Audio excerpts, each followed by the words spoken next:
está com a gente hoje no estúdio. Hoje eu cheguei na redação, pé da vida. Ô, Marco, tu acabou com o meu dia hoje, tá? Porque eu tava vindo pra cá. Pô, vou te dizer que eu não tava esperando. Eu ouvindo... recebi ali o pushzinho da GZH, É. mas eu não tava esperando, assim, que fosse tão rápido, Eu sabe? tava ouvindo sala, vindo pra redação, e daqui a pouco eu só ouço o Marco. Pedro! Pedro! E eu pensei, ai, já vai vir notícia ruim. Arthur não vai mais permanecer no Grêmio, Marco. Boa tarde. Boa tarde, Keck. Boa tarde, pessoal. Pois então, a situação ela se desenrolou como a gente imaginou que poderia acontecer. Acho que o cenário mais pessimista se confirmou hoje por conta disso. Que foi o Grêmio tentou uma consulta com o Arthur na semana passada. Na segunda-feira passada, dia 8 de junho, o Grêmio procurou o Arthur e seus representantes e disse, olha, vou fazer uma proposta para vocês, avaliem, se vocês gostarem a gente conversa com a Juventus. E a conversa não avançou. O Grêmio ofereceu manter o salário atual do Arthur e o Arthur pretendia, até por saber quantos outros jogadores do Grêmio ganham, como é que está o mercado do futebol, o Arthur disse, olha, preciso ter uma valorização também, porque se eu vou ficar e eu quero ficar, eu tenho que ser valorizado por isso.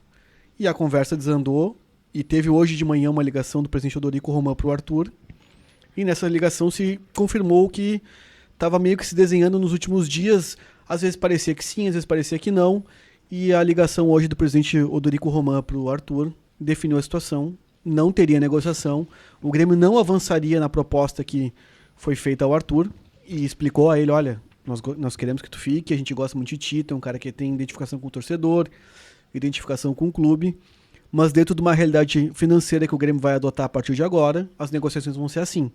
E o Grêmio ofereceu ao Arthur a manutenção do salário atual dele, ele esperava uma valorização e as conversas caíram. O Grêmio comunicou às 15 horas, 15 e alguns minutinhos ali, soltou a nota oficial, informando que apesar do desejo mútuo de permanência, o Grêmio encerrava a negociação e o Arthur também encerrava a negociação com o Grêmio. Não chegou nem a conversa no sentido, eu queria tanto, vocês conseguem pagar tanto. Será que a gente não consegue chegar num acordo? Não avançou nem para essa parte, Marco? Que é que pelo que eu apurei, a situação foi a seguinte, o Grêmio formalizou entre aspas, né? Porque o Arthur é jogador da Juventus. O Grêmio verbalmente ofereceu ao Arthur um salário, o Arthur fez uma pedida, também verbalmente, olha, eu quero ganhar tanto. Com a expectativa de que isso levaria a uma negociação. O Grêmio ofereceria um pouquinho mais, ele baixaria um pouquinho, as partes conversariam, todo mundo cederia um pouquinho e no final se fecharia o negócio.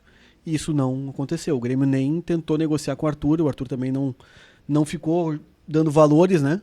Porque a situação do Arthur, o torcedor precisa entender o seguinte, o Arthur tem contrato com a Juventus, o Arthur tem um valor muito expressivo a receber da Juventus, não o salarial, por conta do contrato longo que ele tem com a Juventus, ele tem uma série de gatilhos e bônus que foram ativados ao longo desse período. E o Arthur não recebeu esse dinheiro até hoje. E parte da negociação com a Juventus era um trunfo que ele tinha na manga, que ele chegaria na Juventus e diria, olha, eu tenho esses valores aqui, pelo que me passaram, seria cerca de 6 a 7 milhões de euros. Bastante dinheiro, né? Bastante dinheiro mesmo. E o Arthur colocou isso na mesa. Colocaria isso na mesa, olha, eu tenho esse valor aqui, se vocês me liberarem, eu abro mão de parte desse valor, vocês tiram o meu salário da folha de vocês, que é um salário bem alto também, e todo mundo segue sua vida. E o Arthur, a expectativa era de que o Grêmio também poderia repor esse valor para ele, parte desse valor, porque realmente 7 milhões dá 7 vezes 6 dá 42 milhões de reais. É o preço do Nardoni, né? O preço do Nardoni. E o Grêmio optou por, Arthur, o valor é esse, se quiser fica, se não quiser tá tudo bem, a gente te agradece pelos serviços prestados, mas vamos encerrar aqui a conversa. E o Arthur tinha a expectativa de que receberia uma contraproposta, de que ele poderia fazer a sua também. Isso não aconteceu. Hoje, nessa ligação do presidente Odorico Roman, ficou claro para as duas partes que as conversas não avançariam e, de fato, não avançaram. O Grêmio comunicou o encerramento da negociação e o Arthur agora olha para o futuro. Ele teve sondagens do Fluminense, sondagem de outros clubes. Ele queria muito permanecer, tá? Eu tenho informação pelo lado dele, pelo lado das pessoas que orbitam ali, quem toma as decisões com o Arthur, de que assim, ele tinha como plano A, B e C permanecer no Grêmio. E ele se frustrou muito com a conversa pela falta de dinâmica que aconteceu, né? O Grêmio sabe dessa situação desde o final do ano passado, quando essa gestão assumiu. E desde então vinha, vamos conversar. E de forma oficial, a proposta só veio na semana Foi passada. feita semana passada, verbalmente, para ele oferecer a manutenção do salário dele. Eu já tinha até comentado aqui. A impressão que que fica, das informações que a gente tem, é que o Grêmio não tinha essa vontade toda de ficar com o Arthur. Não, pra mim tá muito, muito claro isso. Júlio, o que te parece? O Grêmio fez pouco caso da permanência do Arthur? Eu não acho que pouco caso. O Arthur queria valorização, mais ainda? Não. O Arthur sai devendo para o Grêmio. Porque o Arthur, que é o torcedor, ou pelo menos eu queria, é aquele do jogo do Lanús. O cara que a Juventus levou achando que seria o Iniesta. Nem sombra do Iniesta, nem sombra do Maicon. Ele é melhor que o Dodge, né? Mas o jogador, a Copa do Mundo está mostrando isso. Tem que ser um cara mais completo. Eu conheço o Arthur desde que ele começou, desde que ele foi apresentado para a gente lá no CT pelo Luiz Felipe Scolari. É um jogador tido como maravilhoso na frente da área, mas futebol é para frente, eu não tenho chute a gol. Né? Para ser um volante, o meio-campo do Grêmio ganhar uma fortuna, tem que produzir muito mais. Eu vi o Valdo jogar, o Maicon, o Dinho, e a minha esperança é que o Vila Sante, depois da Copa do Mundo, volte a ser aquele Vila Sante. Aquele Vila Sante em forma é melhor que o Arthur. Seja feliz, muito legal. E o amor pelo Grêmio, eles que jogariam no Grêmio, já estão falando em Fluminense. Vamos ver até onde vai esse amor. Mas, ô Júlio, tu acha que o Grêmio tem reposição pro Arthur no elenco? Não é reposição. O Arthur não é tudo isso. Né? Eu gostaria de ter um outro jogador ali. O volante do Corinthians, que passei vergonha na arena vendo o André jogar. Né? Ou, sei lá. Então, eu não sei se tem, mas eu desconfio, se o Grêmio fez pouco caso, que o Grêmio já sabia que não ia dar certo. Tanto que o Nardoni está aí, vieram dois, né? Nardoni e o Léo Pérez. Mas aí então, é que tá. Se o Grêmio já sabia que não permaneceria se não fez, com como o diz a Nani, já que ele não fez muita esforço, questão, né? Muita questão. Bom, mas daí trazer o Nardoni em campo não demonstrou, né?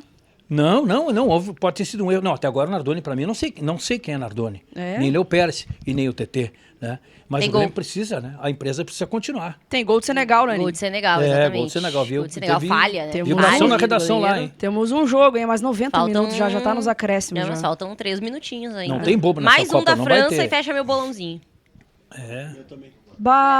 Eu não lembro quanto que eu coloquei nesse jogo, mas eu botei vitória na França alguma coisa. Todos agora torcendo por um gol da França aqui no estúdio. O que é que, para dar um bastidor também, eu fiz essa matéria para GZH ali. O Arthur ficou chateado, mas assim, ele entende. E a direção do Grêmio também ficou chateada, porque eu sei que os dirigentes queriam que ele ficasse o Vitor Severino, auxiliar do... Vamos!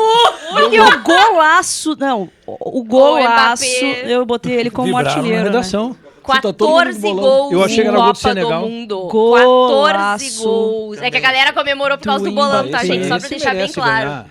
É por causa do bolão, tá? Esse merece ganhar o vou salário do conferir o Bright meu White. bolão aqui. Esse merece. Então, depois desse gol Não, aí, um golaço mesmo. Para contextualizar, assim, o Vitor Severino, por exemplo, publicou uma foto com o Arthur, agradecendo a ele, dizendo como foi bom trabalhar com o Arthur. E a questão é que o Grêmio enxerga no Nardoni como um cara que vai ocupar essa lacuna no meio campo. Não sei se a questão do vestiário... Por exemplo, o Arthur é um dos líderes do vestiário atual. O Grêmio, em alguns momentos desse ano, teve atrasos, assim, pontualmente, até agora. Recentemente estava com valores em atraso. Não necessariamente salário, mas outras questões... E o Arthur era um cara que conversava com a direção, conversava com os jogadores, tentava manter um ambiente. E o próprio Arthur estava descontente com muitas das questões táticas do Luiz Castro, por exemplo. Estava insatisfeito com como ele estava jogando, como é que o time estava jogando, porque o time mexia muito. Os próprios jogadores relatam isso. Que os times mexem muito, que o time do Luiz Castro mexe muito. Sim. Eles estão com dificuldade. Isso a gente vê mesmo nos jogos, né? E é fato, né? O Grêmio não repete escalação. Isso tem causado um certo desconforto, e causou um certo desconforto ao Arthur. Mas ao mesmo tempo ele gostaria de permanecer, ele gostaria que tivesse essa extensão contratual e agora, né, vai viver a sua vida como... Eu não sei se por conta do esquema tático, eu fui nos últimos jogos, encontrei a Keck lá no estádio, eu achei ele já meio pesado, meio cansado, não sei se estava desgastado ou de saco cheio. Voltando de lesão. Ele termina meio melancólica a segunda passagem dele por isso, né? Ele volta contra o Torque, a meia bomba ali, ele estava machucado, ele volta... Teve uma que ele antecipou a volta, inclusive. Ele antecipou a volta. Ele volta contra o Santos. Que ele é um baita profissional, ninguém volta contra o Santos. Muito falou pelo Grêmio, defendeu o Grêmio. Isso é correto. Um cara muito legal também, quando trabalhava, entrevistava ele. É um cara muito... Isso não tem o que discutir. Mas a gente quer bola pra frente, quer lançamento, quer bola na rede. A gente quer gol, a gente quer ver título. Então, talvez o Grêmio achou que tá pagando muito pra ele, né? Sobre o Nardoni, que é que eu vi hoje até, eu acho que foi o Maurício que disse que a gente vai ver um novo Nardoni, que ele não jogou ainda na posição dele. O Maurício Saraiva comentou hoje de manhã. Eu não sei qual é a posição do Nardoni ainda, eu não conheço ele. O Marco talvez tenha mais... Eu quero eles muito esperam- ver esse Nardoni, mas eu até agora não vi Eles nada. esperam muito assim que um meio-campo que vai nascer agora desse período que começa amanhã, o Grêmio se representa amanhã no CT Luiz Carvalho às 2h30, nasça um meio-campo, que se não vier um camisa 10, Léo Pérez, Vila Sante e Nardoni. Que esse meio-campo seja uma sustentação. Que desse trio saiam pelo menos a base do meio-campo, né? Ou Nardoni e Pérez, ou Vila Sante e Pérez, ou Vila Sante e Nardoni, que o Grêmio entende que desses 3 jogadores, os 3 conseguem executar as 2 funções, né? Tanto de marcação quanto de mais saída. E a partir disso que até os 3 possam jogar juntos. Então, na avaliação do Grêmio, a reposição está em casa. Eu fico apavorado